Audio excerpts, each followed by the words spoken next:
You should eat in the bathroom that suits you best. I was furious at Emma, my daughter-in-law, and even more so at my son Bob. I couldn't forgive them for neglecting my dear father. They better be prepared. What happened? The usual stuff, but this time I couldn't overlook Bob and Emma's behavior any longer.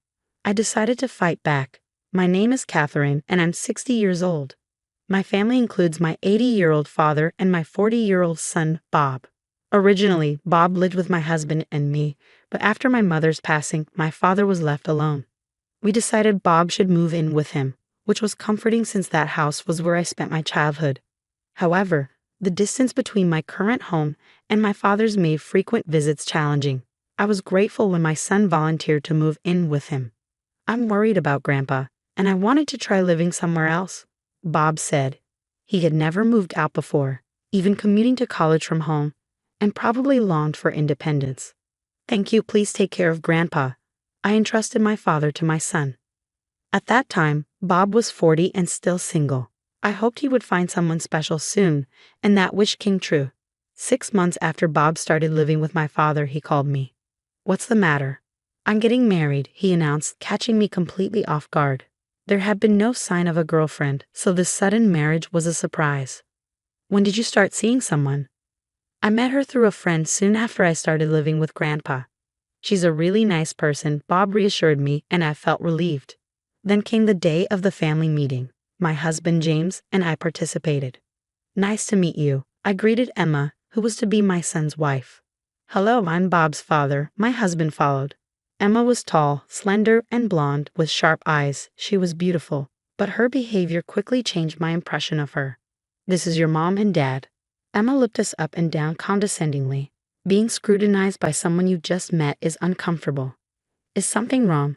I asked Emma. "You don't look anything like your mom," she replied. "Me? Mom?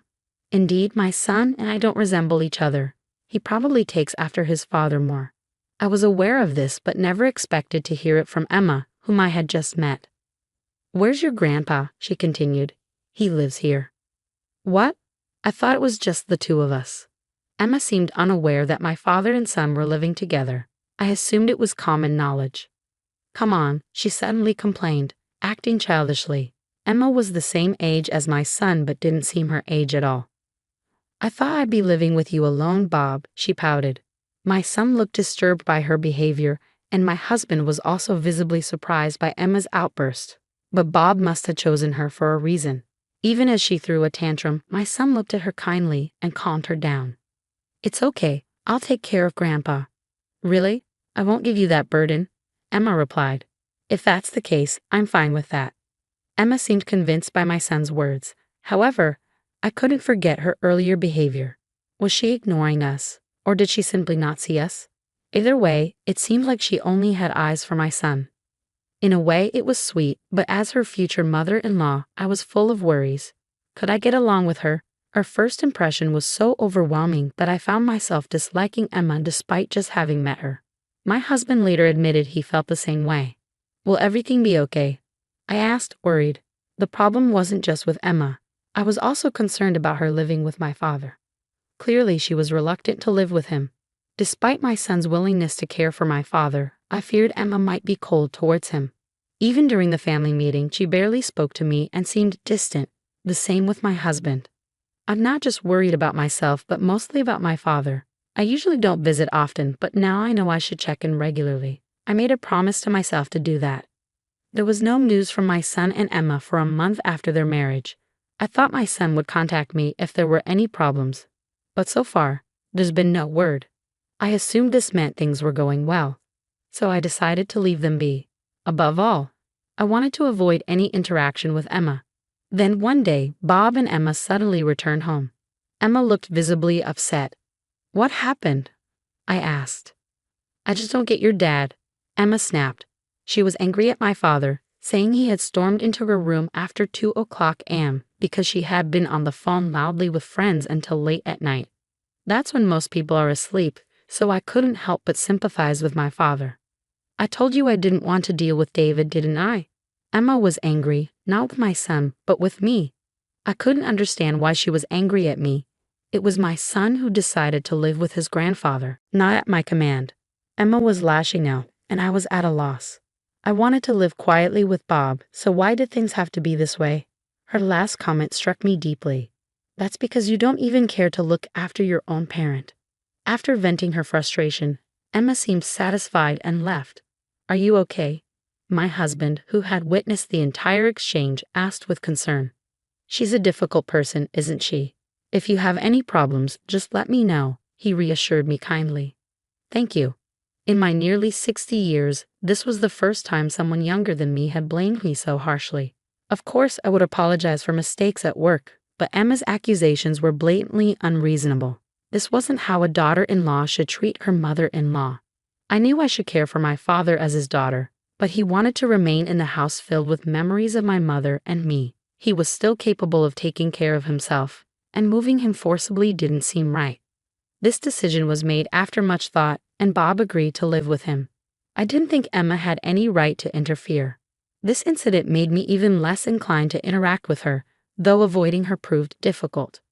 One day, Emma showed up at my house alone, without Bob. It was the first time she had visited by herself, and her refusal to even address me by name irritated me further. I wondered if Emma lacked basic manners. What's going on? I asked, reluctantly stepping outside. Emma looked at me with distaste. Oh, you are here, she said, as if annoyed. Then she started yelling at me. This is all your fault. My fault. Yes, I married Bob thinking we would live together. So why do I have to live with David too? She was still holding a grudge about my father. I asked Emma, isn't Bob taking care of my father? He doesn't look after him at all and leaves everything to me. It's ruining our married life, she retorted. She glared at me. It's all because of you. With that, she left without waiting for a response. I wanted to explain to Emma that my father wanted to stay in his house, but it seemed pointless. Emma wasn't willing to listen, and anything I said would be met with resistance. The situation made me want to avoid Emma even more. But I was concerned about my son not caring for my father. Worried, I decided to visit my father's home after a long time. Even though he could take care of himself, I wanted to see if Bob was really looking after him. 2 years after Bob and Emma got married, they had a child, my grandchild. I decided to visit for Christmas, excited to meet my first grandchild. But now, it seemed like my father was being put on the back burner. I couldn't forgive Emma for treating my father like a nuisance. Finally, the day came for my visit. It had been 6 months since my last one. I'm home, I said. Emma greeted me with an unmistakably displeased expression. I was used to her attitude by now. It probably wouldn't change. I went straight to my father's room only to find it had been converted into a nursery. Had they given up his room for the grandchild? Stepping outside, I saw my father in the garden. What are you doing out here? I asked. Why was he sleeping outside in the cold? Emma then brought some food. Here's today's portion. Eat in the bathroom, as usual. I was shocked by her words. Why was my father eating in the bathroom? It's the usual thing, my father answered. Emma was treating him terribly. He had to eat in the bathroom and sleep outside. It was as if he wasn't even considered a person. I was also angry at my son for not speaking up. If this was the usual treatment, it meant my son was also failing him. This was unforgivable. I decided to confront both my son and Emma. I tried to persuade my father to move in with us, but he shook his head. This house has memories, he said. I expected this but insisted he should come live with us. It's not good to stay here anymore. Come live with us. I will never make you feel this way again, I said. It took time, but eventually my father agreed. I felt sorry for him, but it was the only way to retaliate against my son and his wife. So my father moved in with us. My husband gladly accepted him. I hoped David could understand our decision. I was deeply grateful for my husband's kindness. When I told my son and Emma about my father moving in with us, they responded with indifference. Is that so? They said. Emma seemed relieved. Just imagining her face made me angry. This was the start of my real retaliation. One day, after returning from a visit to Emma's parents' house, my son found his house had been demolished. What's going on? He asked, confused. The house where he had been living was now a vacant lot. I called him to our house. Why are you calling me out of the blue? He asked angrily. I needed to explain the situation. Hearing my story, he became even angrier. Why did you demolish the house without telling us? Well, You don't mean Dad, right? What does Grandpa have to do with this? I reply firmly. I don't want you and your wife taking over the house filled with memories. You're neglecting Dad, aren't you? I asked my son. Just then, the doorbell rang. It was a hassle to deal with visitors at a time like this. I coldly said to Emma, I didn't think I needed to be kind to someone who treated my dear father terribly. Bob's nowhere to be seen, and suddenly the house is demolished. What's going on? Mom did it, my son said to Emma. What? You did it? Emma still didn't address me by name. It seemed she never really saw me as her mother-in-law. Yes, I did it, I admitted frankly. I didn't think I had done anything wrong. My father and I had been harassed. Why would you do this? Our house is gone. Emma was angry. Explaining why I demolished the house seemed troublesome, but I did it because it was the house where I spent my childhood. My father never wanted to leave it. David's opinion didn't matter. Emma's reply made it clear she only thought about herself. I couldn't afford to lose this battle, but Emma, who married Bob, was incredibly difficult. She never called me by name and constantly harassed me. When I demolished the house, Emma finally showed respect as her mother-in-law in a moment of trouble. You finally called me Catherine, I said, unable to stop smiling. My son's face was strained. Emma, trembling, offered, I'll do anything if you drop the lawsuit. Then promise you'll never come near this house again, I demanded. Not just to my father and me, but preferably not to our grandchild either. I wouldn't want a child raised by someone like you. Emma apologized. I don't want to be separated from my child. I understood her maternal instinct, but I had no sympathy left for her. Ignoring her pleas, I continued, What you're feeling now is the pain I've been carrying all this time. Emma looked startled, perhaps finally realizing the weight of her actions. Turning to Bob, I asked, Do you still intend to stay married to someone like this? I looked at my son, who had been silent. Could he really be okay living with someone as unpleasant as Emma? Bob, you've been part of the harassment towards Dad, just like Emma. No, that's not it, Bob suddenly protested. I was always being ordered around. Ordered around by whom? I asked. Emma told me to feed Grandpa in the toilet and to keep him out of the house as much as possible, Bob confessed. I glared at Emma. She had threatened to take all his money if he didn't obey her. How could you? Emma objected. I sighed deeply, exasperated with Emma. Did she not love my son at all? Was she trying to separate him from his father? Of course I don't love him, Emma admitted. I married Bob because he was single until 40 and had a lot of money. I didn't need Bob, just his money. You married my son for that reason? I asked in disbelief. Yes, that's right, she confirmed. I was furious. I had never shouted so loudly before. Emma's unreasonable actions and threats towards my family were unacceptable. I could no longer consider her a human being. For the sake of my family's well-being, I had to take a stand. It's unfortunate, but goodbye, I said.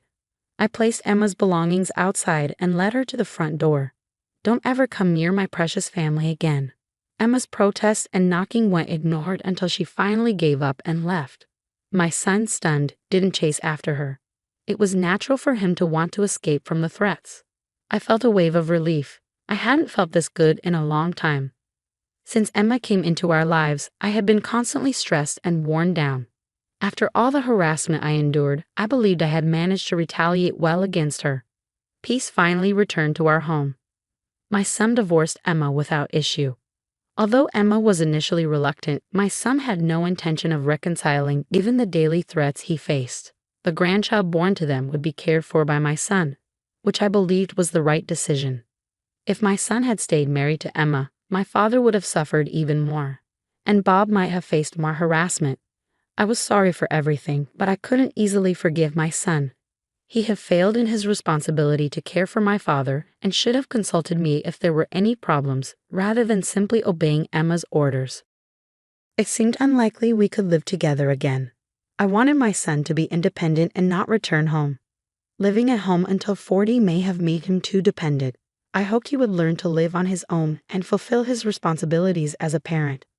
I understand, he said, taking his child and leaving our house. This was for the best.